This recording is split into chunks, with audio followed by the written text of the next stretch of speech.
क्या कोई क्षत्रिय का लड़का ब्राह्मण की लड़की से शादी कर सकता है? करने को तो आजकल कोई भी किसी से कर रहा है, लेकिन धर्म इजाजत नहीं देता। और नहीं देखते, वो बोलते हैं कि पितरों को दर्पण नहीं कर सकते। अभी आपने बोला कि चतुर्वर्ण से ऊपर के ब्राह्मण, क्षत्रिय और शूद्र और वैश्य जो भी हैं गुण और कर्मों के विभाग से होते हैं, तो फिर गुरुजी ऐसे कैसे नहीं बोल सकते कि नहीं हो सकता है?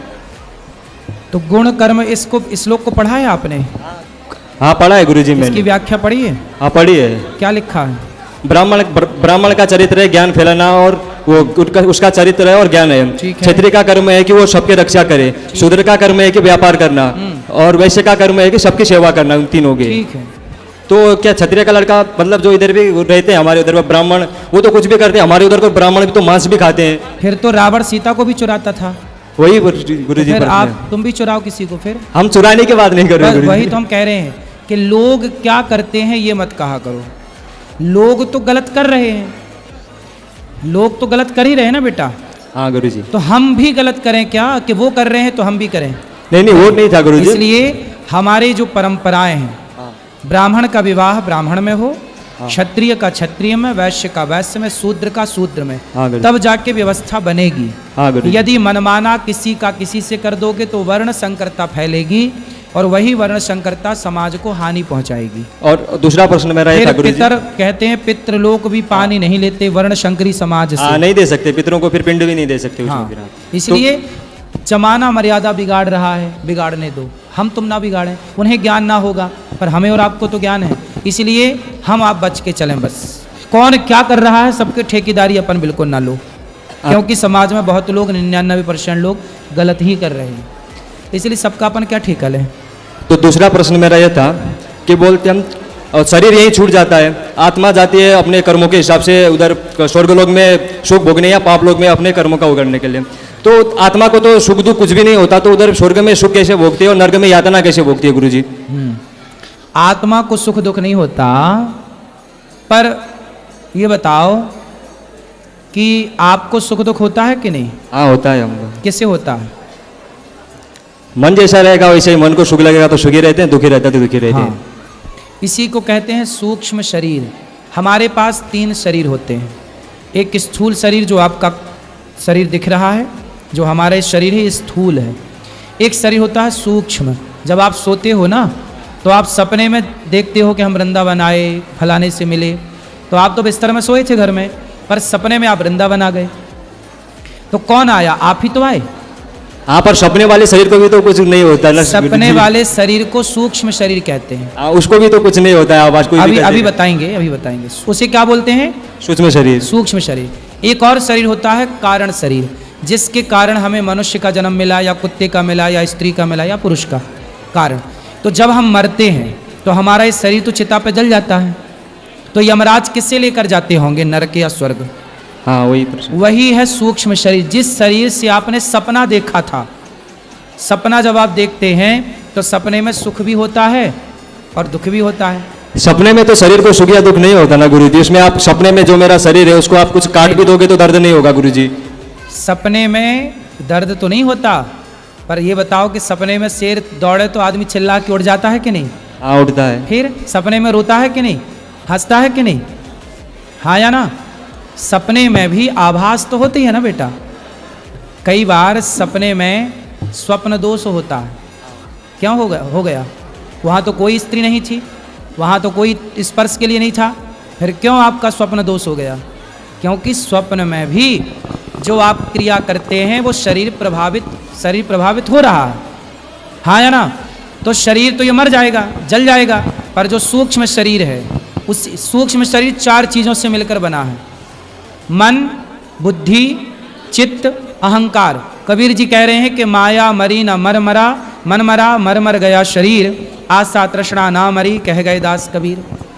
तो हमारा जो मन है वह मन ही यमदूत पकड़ कर ले जाते हैं, वही स्वर्ग नरक का भोक्ता बनता है। और जब अगला जन्म मिलता है आपको तो वही सूक्ष्म शरीर लेकर आप फिर पैदा होते हैं। ये शरीर बदलता है पर सूक्ष्म शरीर कभी नहीं बदलता। तो एक और लास्ट प्रश्न था मेरा गुरुजी, जो भी महिलाएं हैं तो उनका मानसिक धर्म होता है, तो उसमें उनको अपवित्र क्यों बोला जाता है गुरुजी? अपवित्र नहीं, महिलाओं का मानसिक धर्म होता है जो अपवित्र नहीं बोला जाता। हमारे उधर वो पूजा नहीं कर सकते, खाना सुनो। वाने को छू नहीं सकते कहीं भी। ऐसा है ना, उसका बेटा एक साइंस है, विज्ञान, समझते हो ना। हाँ समझते हैं गुरु जी। आज के 100 साल पहले क्या पक्के घर होते थे?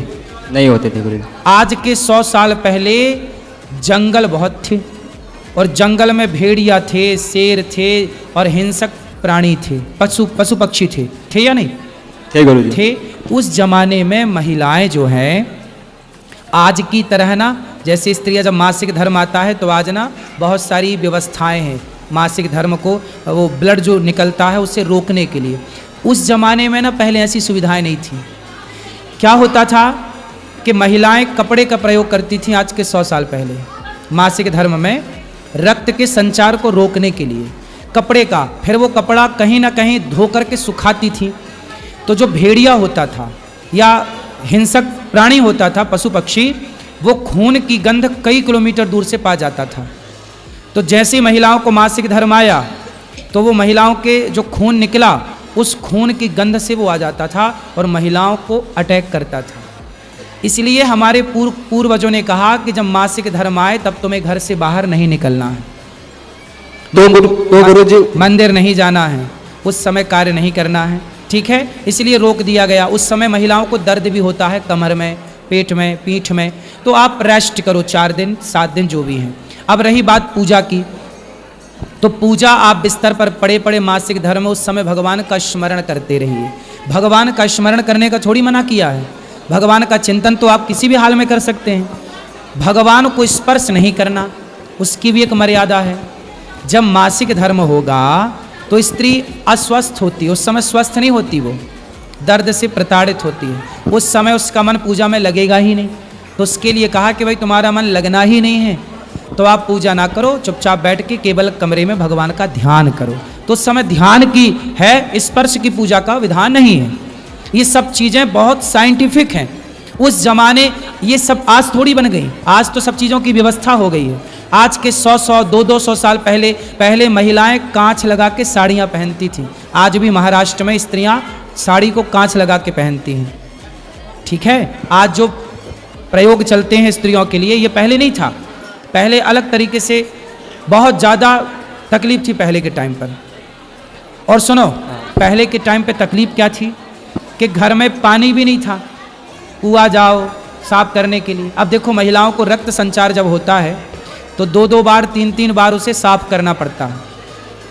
अब ये बताओ कि उस समय पर कुआं थे, तालाब थे और नदियाँ थीं। घर में टोंटी वाला पानी तो नहीं था कि नल खोलो और पानी घर पर अवेलेबल था।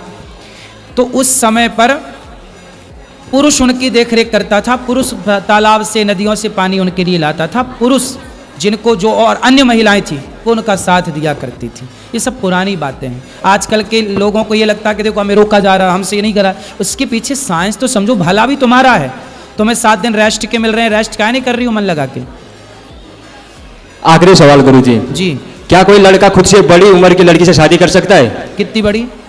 1-1.5 साल 2 साल। हाँ 1 साल तक तो ठीक है, राधा जी भी बड़ी थी कृष्ण जी से 1 साल। हाँ गुरु जी सुना था। ओके गुरु जी, राधे तो राधे। आपको करनी है बड़ी उम्र की लड़की से? नहीं गुरु जी, मैं बस पूछ रहा था, मन में सवाल आते ही रहते हैं सोने के टाइम पे, तो अभी मैं बोला आपसे मिले तो आपसे ही पूछ लेते हैं सवाल सब। आपकी ठीक है, 1-2 साल चल जाती है, 1 साल ठीक है। ओके ज़्यादा 10-20 साल बड़ी से ना कर लेना। हाँ